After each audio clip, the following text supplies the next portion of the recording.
మార్గశిర మాసం ప్రారంభం. మార్గశిర మాస విశిష్టత పూర్తిగా వినండి. సంభవామి యుగే యుగే. అందరికీ తెలిసేందుకు దయచేసి షేర్ చేయండి.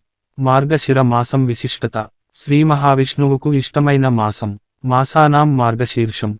హేమంత ఋతువులో వచ్చే మొదటి నెల. దీనినే జ్యోతిష్యాన్ని అనుసరించి సౌరమాన ప్రకారం ధనుర్మాసమని, చంద్రమానం ప్రకారం మార్గశిర మాసమని అంటారు. చాంద్రమాన సంప్రదాయాన్ని అనుసరించి చంద్రుడు మృగశిర నక్షత్రంలో ఉండే నెల మార్గశీర్షం. చంద్రుడు మనఃకారకుడు. ఆ చంద్రుడు అనుకూలంగా లేకపోతే మంచి ఆలోచనలు కలగవు, మానసిక స్థితి సరైన మార్గంలో ఉండదు. అందుకని చంద్రుడు అనుకూలించే కాలంలో మన దైవపూజలని ప్రారంభిస్తే వాటి మీద శ్రద్ధ బాగా పెరిగి తద్వారా మనోధైర్యం వృద్ధి చెందుతుంది. జ్యోతిష్య శాస్త్ర ప్రకారం చంద్రునికి ఉచ్చస్థానం వృషభ రాశి.